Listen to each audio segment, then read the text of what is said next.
ဒီဗီဒီယိုလေးကတော့2025ရဲ့နောက်ဆုံးလက်ကျန်လာတွေမှာဘာတွေကြုံတွေ့ရဖို့ရှိလဲဆိုတာလေးကိုကြည့်ပေးသွားမှာဖြစ်ပါတယ်ပထမဆုံးကတ်အရာဆိုလို့ရှိရင်အချစ်တဲ့နဲ့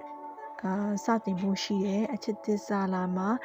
တစ်ဖက်က single ဆိုလို့ရှိရင်တစ်ဖက်ကနေပြီးတော့ကမ်းလှမ်းလာတာမျိုး crush ရဲ့သူကြီးဆိုလို့ရှိရင်ဖွင့်ပြောလာတာမျိုးပေါ့နော်တစ်ပြောက်ကနေပြီးတော့ဖွင့်ပြောလာတဲ့အချစ်တစ်ကိုစားရမယ်ဒါမှမဟုတ်ရင်ချစ်သူ relationship ရှိပြီးသားသူတွေဆိုလို့ရှိရင်လည်းပို့ပြီးတော့နားလည်မှုရှိတဲ့ပို့ပြီးတော့ကောင်းမွန်တဲ့အခြေအနေမျိုးကိုတည်ဆောက်လာနိုင်မယ်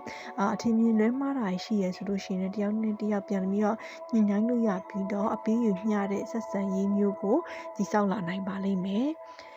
ပြီးတော့ခီးတွေပါသွားဖို့စီစဉ်ထားတဲ့သူရှိရဆိုလို့ရှိရင်ခီးတွေပါထွက်ဖြစ်မယ်အိမ်တောင်တွေဆိုလို့ရှိရင်လည်းဒီသားသမီးရဖို့မျှော်လင့်နေတဲ့သူတွေဆိုလို့ရှိရင်သားသမီးရခင်းရှိတယ်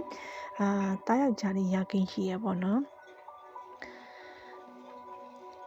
ခရီးတွေပါသွားမယ်ဆိုလို့ရှိရင်လည်းကောင်းတယ်သွားမယ်ဆိုရင်လည်းစိတ်ကောကိုယ်ရော relax ဖြစ်စေတဲ့ခရီးမျိုးတွေလည်းဖြစ်စေမယ်ဘယ်လိုပြောမလဲအလုပ်ကိစ္စနဲ့သွားရတဲ့ခီးမျိုးမဟုတ်ဘဲနဲ့အပန်းဖြေဖို့အတွက်သွားရတဲ့ခီးမျိုးတွေလည်းထွက်ရလိမ့်မယ်စီစဉ်ထားရဆိုလည်းထွက်ဖြစ်မယ်ပေါ့နော်ပြီးတော့အလုပ်ကိုင်းနဲ့ပတ်သက်ပြီးလို့ရှိရင်လည်းပို့ပြီးတော့အခွင့်အရေးကောင်းတွေရလာလိမ့်မယ်အခုလက်ရှိကိုလုပ်နေတဲ့အလုပ်တွေကနေပြီးအကောင့်ထဲပေါ်လာလိမ့်မယ်ပေါ့နော်ကိုရင်းနှီးမြှုပ်နှံထားတဲ့ကိုဒီလုပ်ငန်းထဲမှာထည့်ထားသလောက်ကိုဘက်ကနေပြီးတော့ပြန်ပြီးတော့ရလာလိမ့်မယ်ငွေကြီးကန်တွေလည်းတက်လာမယ်ပေါ့နော်ပြီးတော့တစ်ခုရှိတာကတော့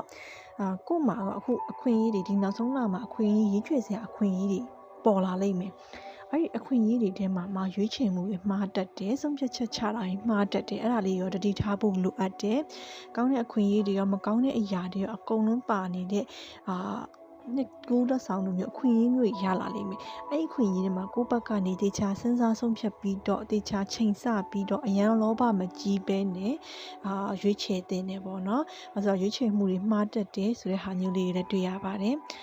ပြီးတော့ကျမကြီးရကြည့်မယ်ဆိုလို့ရှိရင်တော့မိဘဆိုတော့မိခင်ရဲ့ကျမကြီးအကြောင်းပူပင်ဒုက္ခရောက်ရတာမျိုးတွေရှိတယ်။နောက်အမျိုးသမီးတွေဆိုလို့ရှိရင်လည်းအမျိုးသမီးယောဂနဲ့ပတ်သက်ပြီးတော့ဂရုစိုက်ဖို့လိုတယ်။တတိထားဖို့လိုတယ်ပေါ့နော်။ကျမကြီးအတွက်ဒီနှစ်ကုန်ခန်းဒီလေးမှာကျမကြီးကိစ္စလေးရောနည်းနည်းလေးတတိထားဖို့လိုအပ်ပါတယ်။ဒီတစ်နှစ်လုံးမှာကိုစူးစမ်းခဲ့တဲ့လောက်ကိုမကြခင်မှာပြန်ပြီးတော့ရရှိခံစားရပါတော့မယ်အဲ့တော့ဒီနှစ်ကုန်လေးမှာလေကောင်းသောအဆုံးသတ်ခြင်းတွေနဲ့ဆုံးသက်ပြီးတော့နှစ်သစ်ကလေးတွေလည်းကောင်းသောစတင်ခြင်းတွေနဲ့စတင်ရပါလိမ့်မယ်နော်တခုပဲတတိထားမှာကကိုယ့်ဘက်ကနေပြီးတော့လောဘမကြီးပါနဲ့လောဘတကြီးနဲ့ရွေးချယ်လိုက်တဲ့အရာတွေကမှားယွင်းတတ်ပါတယ်နော်